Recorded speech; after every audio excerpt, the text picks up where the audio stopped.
Assalamualaikum warahmatullahi wabarakatuh. Izin memperkenalkan diri, nama saya Fakih Setiawan, asal kelas 1143. Di sini saya akan mempresentasikan tugas resensi bahasa Indonesia, buku novel Laskar Pelangi karya Andrea Hirata. Identitas buku, judul Laskar Pelangi, pengarang Andrea Hirata, penerbit Yogyakarta, Bentang Pustaka, tahun terbit 2005, genre pendidikan roman, jumlah halaman 529 halaman, ISBN 97930627972. Pendahuluan. Profil pengarang. Andrea Hirata Seman Said Harun lahir di Pulau Belitung pada tanggal 24 Oktober 1982. Ia dikenal sebagai seorang penulis novel yang karyanya diangkat ke layar lebar teater musikal.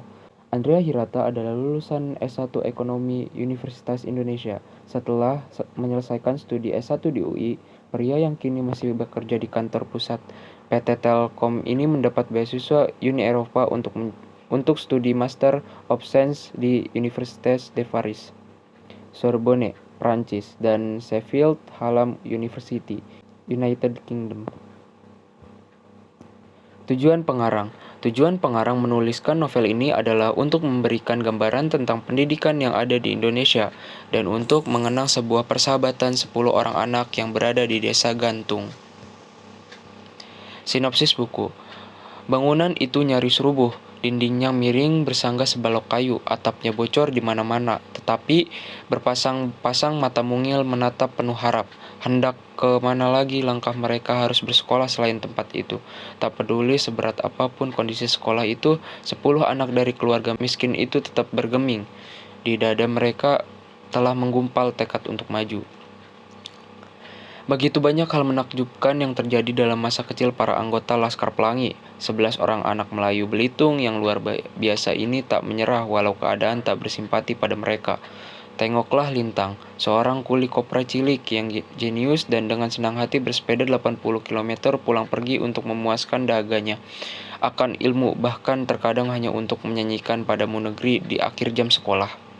Atau Mahar, seorang pesuruh tukang parut kelapa sekaligus seniman dadakan yang imajinatif, tak logis, kreatif, dan sering diremehkan oleh sahabat-sahabatnya, namun berhasil mengangkat derajat sekolah kampung mereka dalam Karnaval 17 Agustus dan juga 9 orang Laskar Pelangi lain yang begitu bersemangat dalam menjalani hidup dan berjuang meraih cita-cita. Isi resensi. Novel berjudul Laskar Pelangi ini adalah novel pertama dari serangkaian tertalogi milik Andrea Hirata. Buku lanjutan Laskar Pelangi ini berturut-turut adalah Sang Pemimpi, Endesor, serta Mariamah Karpov. Laskar Pelangi sendiri telah menjadi buku sastra terlaris sepanjang sejarah perbukuan di Indonesia, dan perkembangan terakhirnya novel apik ini telah diterbitkan di berbagai benua dalam berbagai bahasa. Apa yang menarik dari novel Laskar Pelangi ini? Secara garis besar, novel ini bercerita kehidupan kanak-kanak beberapa bocah di Belitung. Andrea Hirata memulainya dengan kisah miris dunia pendidikan di Indonesia di mana sebuah sekolah yang kekurangan murid hendak ditutup. Sekolah tersebut adalah SD Muhammadiyah di Gantung, Belitung Timur. Namun, karena murid yang terdaftar genap 10, sekolah dengan bangunan seadanya tersebut tetap diizinkan beraktivitas seperti biasanya. Ke-10 murid tersebut adalah para Laskar Pelangi. Nama yang diberikan guru mereka bernama Bu Mus, karena kegemaran mereka terhadap pelangi. Siapa saja mereka? Tokoh dalam novel ini adalah Ika, Lintang, Sahara, Mahar, Akyong, Syah, dan Kucai Borek, Trapani, dan juga Herun. Mereka adalah sahabat yang kisahnya memesona dunia lewat tangan dingin sang penulis. Buku Laskar Pelangi bercerita keseharian mereka di sekolah dan di lingkungan sosial. Mereka adalah anak-anak desa dengan tekad luar biasa. Perjalanan mereka dipenuhi kejadian yang tak terduga. Secara perlahan mereka menemukan keunggulan dalam diri dan persahabatan. Ini mungkin yang menjadi titik fokus Andrea Hirata. Ia juga piawai menyisip komedi dalam kisah ini. Sudut pandang bercerita dalam novel ini menggunakan orang pertama yakni aku. Aku sendiri adalah si Ikal. Ia anak yang pandai meski berada di urutan kedua setelah Lintang, bocah terpandai di dalam kelas mereka. Si Ikal ini menaruh minat yang besar pada sastra. Hal ini terlihat dari kegemaran menulis puisi. Lain lagi dengan tokoh Lintang, ia digambarkan sebagai anak yang jenius, orang tuanya seorang nelayan yang miskin dan hanya tidak memiliki perahu. Mereka memiliki keluarga dalam jumlah yang melimpah, 14 kepala. Lintang sangat suka matematika, namun cita-citanya menjadi seorang ahli matematika harus terpangkas dengan tuntutan membantu orang tua menafkahi keluarga, terlebih saat ayahnya meninggal. Tokoh lainnya adalah Sahara. Ia merupakan anak perempuan satu-satunya dalam cerita ini. Ia berpendirian kuat dan cenderung keras kepala. Sementara itu, Mahar, ia digambarkan bertubuh ceking dan mencintai seni. Ia suka menyanyi dan gemar pada okultisme. Tokoh berikutnya adalah Akyong. Dari namanya sangat jelas kalau ia merupakan keturunan Tionghoa. Ia sangat menyukai Mahar dan mengikutinya kemanapun. Ia digambarkan tak rupawan tetapi hatinya tampan. Lanjut ke Syahdan.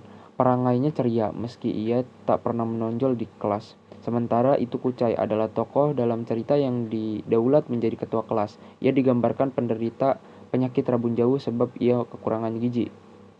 Borek, Trapani, dan Harun adalah anggota Laskar Pelangi yang terakhir. Borek digambarkan sebagai anak yang terobsesi dengan otot. Ia ingin menjadi lelaki yang paling maco. Trapani, ia tampan dan pandai. Ia lengket dengan sang ibu. Terakhir Harun, ia istimewa sebab ia berada dengan anak-anak lainnya. Ia mengalami keterbelakangan mental. Namun, menurut beberapa orang, tokoh Harun ini digambarkan dengan cukup manis sehingga banyak yang jatuh cinta pada sosoknya. Kelebihan dan kekurangan. Menurut saya buku ini sangat bagus, tidak ada kekurangan baik dari tema, penuturan, gaya bahasa, maupun pesan-pesan yang dituangkan dalam buku tersebut sudah pas bagi pembaca. Kelebihan buku Laskar Pelangi, buku ini bertema pendidikan yang sudah sangat jarang ditemui, penuturannya yang santai, mudah dipahami, dan tidak membosankan. Mungkin sekian pemaparan dan presentasi dari saya, kurang lebihnya mohon maaf. Wabillahi taufiq walhidayah. Wassalamualaikum warahmatullahi wabarakatuh.